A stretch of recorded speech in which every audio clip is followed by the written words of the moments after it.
Hello bachcho, let's read out the question first. Two metal balls of same radius A are located in a homogeneous, poorly conducting medium with resistivity rho. Find the resistance of the medium between the balls provided that the separation between them is much greater than the radius of the ball. तो चलिए देख लेते हैं हम solution से कि बोल क्या रहा है. सो इस तरीके से लेट सपोज कि मेरे पास दो मेटालिक बॉल्स है. ठीक है, ये दो मेटालिक बॉल्स हो गए जिनके रेडिया इक्वल है और वो किसके बराबर है, ए के बराबर. अब इनके जो सेंटर है, ठीक है, और उसका जो डिस्टेंस है वो हम मान लेते हैं कुछ एल के बराबर. और जैसे कि हमें बोल रहा है L is greater than two O. ठीक है, वो बहुत ही ज्यादा दूरी पर रखे गए हैं दोनों. अब इन दोनों को मीडियम में रख दिया गया है और यहाँ पर जो मीडियम की रेजिस्टिविटी है वो कितनी है, रो के बराबर है. सो हमें फाइंड करना है the resistance of the medium between the balls. इस बॉल के बिटवीन में जो भी रेजिस्टेंस लग रही होंगी वो कितनी लग रही होंगी वो फाइंड आउट करना है. सो लेट सपोज कि जैसे इन दोनों को लॉन्ग डिस्टेंस पर रखा गया है, मैं मान लेता हूँ यदि इस पर प्लस क्यू चार्ज है सो इस पर क्या हो जाएगा, माइनस क्यू चार्ज हो जाएगा ताकि दोनों इक्विलिब्रियम कंडीशन में रहे. सो बेसिकली इलेक्ट्रॉन क्या करेंगे, plus Q to minus Q flow हो जाएगा. सो उस कारण से करंट का इलेक्ट्रॉन की अपोजिट दिशा में यानी कि minus Q two plus Q क्या हो जाएगा, फ्लो हो जाएगा. अब हम सपोज कर लेते हैं कि इसका पोटेंशियल V1 है और इसका पोटेंशियल V2 है. सो यहाँ पर बेसिकली हम की कॉन्सेप्ट क्या लगाने वाले हैं, सो उसके बारे में डिस्कस कर लेते हैं. सो देखिए, हम सबसे पहला की कॉन्सेप्ट लगाने वाले हैं पोटेंशियल का. उसका फॉर्मूला हो जाता है के Q divided by R. Second की कॉन्सेप्ट लगाने वाले हैं इलेक्ट्रिक फील्ड इंटेंसिटी का. That is is equals to क्या होता है, सिंपली के क्यू बाय ए का स्क्वायर, सॉरी आर का स्क्वायर लेंगे यहाँ पर, जहाँ पर आर डिस्टेंस होता है, राइट. कहाँ से, चार्ज से डिस्टेंस होता है. उसके बाद मैं करंट डेंसिटी का फॉर्मूला यूज करूंगा, J is equals to the electric field divided by क्या होती है, रेजिस्टिविटी. और फाइनली फोर्थ फॉर्मूला हम यहाँ पर यूज करने वाले करंट का, जो कि होता है integration of the current density multiply by ds, जहां पर s किसको रिप्रेजेंट कर रहा है, सरफेस एरिया को. सो इन सभी फॉर्मूलाज का यूज करते हुए फाइनली हम फिफ्थ फॉर्मूला यहाँ पर लगाएंगे रेजिस्टेंस का, जो कि इक्वल हो जाएगा delta V divided by I के. सो बस फिर इस फॉर्मूले से हम रेजिस्टेंस को फाइंड आउट कर लेंगे.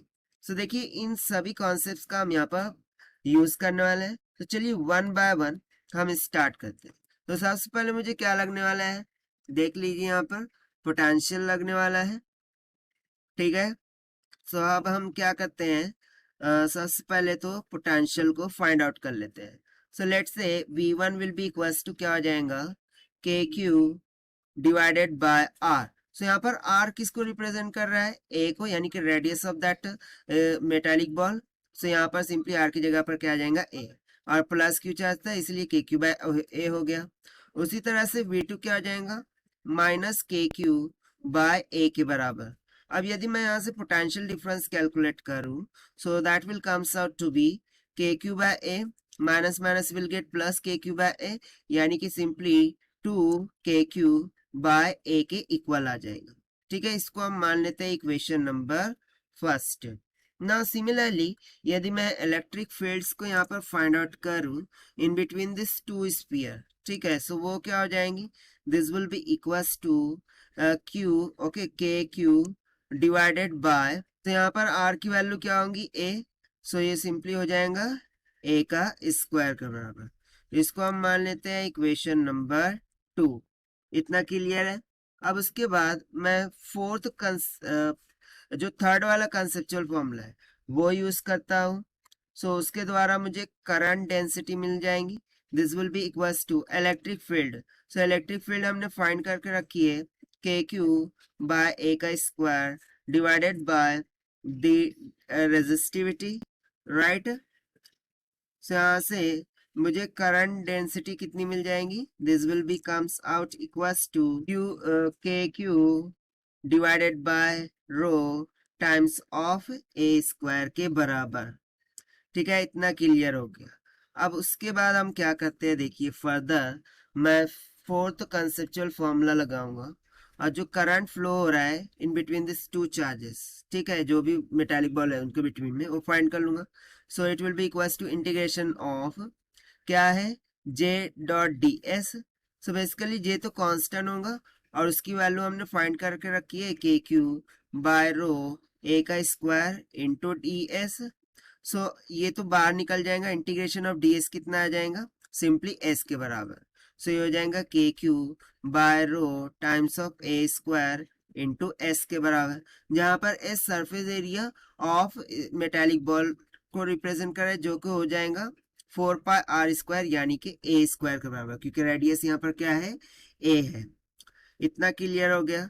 अब देखिए यहाँ से मैं करंट को क्या लिख सकता हूँ, this will be equal K Q को हम के की वैल्यू क्या होती है, 1/4 pi epsilon naught into K divided by rho times of A square into surface area का फॉर्मूला हो जाएगा 4 पाई ए का स्क्वायर, ए स्क्वायर से ए स्क्वायर कैंसिल, 4 पाई से 4 पाई कैंसिल. से यहाँ से देखिए मुझे करंट की वैल्यू कितनी निकल के आ गई, that will be equals to Q divided by rho into epsilon naught. So देखिए यहाँ पर हमारा कैलकुलेशन अभी खत्म नहीं हुआ है, क्योंकि हमें फाइंड क्या करना था, रेजिस्टेंस. सो देखिए रेजिस्टेंस का फाइनली हम फिफ्थ कंसेप्ट लगाएंगे. So R will be equals to जो भी पोटेंशियल डिफरेंस होगा वो divided by the current I. So R will be equals to potential difference कितना आया था, 2 इंटू क्यू, ओके, और के की वैल्यू मैं सब्स्टिट्यूट कर रहा हूँ 1/4 पाई एप्सिलॉन नॉट इंटू ए, और इसके डिविडेंड में आई है, राइट. सो आई के डिविडेंड में क्या है, रो एप्सिलॉन नॉट, वो ऊपर चला जाएगा, और डिनोमिनेटर में क्या चला जाएगा, क्यू. सो देखिए यहाँ से क्यू कैंसिल हो गया, राइट. एप्सिलॉन नॉट से एप्सिलॉन नॉट कैंसिल हो गया, 2 1 ज़ा 2, 2 2 ज़ा क्या चला गया, 4. सो बेसिकली यहाँ पर हमारे पास सिंपली जो रेजिस्टेंस की वैल्यू है वो कितनी निकल के आ जाएंगी, रो डिवाइडेड बाय 2 पाई ए के इक्वल. और यही हो जाएगा हमारा final answer for this question, जो कि हमने सॉल्व किया है by using this 5 conceptual formulas, that is potential, electric field, current density, current and resistance. So this is the required solution. I hope you understood well. Best of luck. Thank you.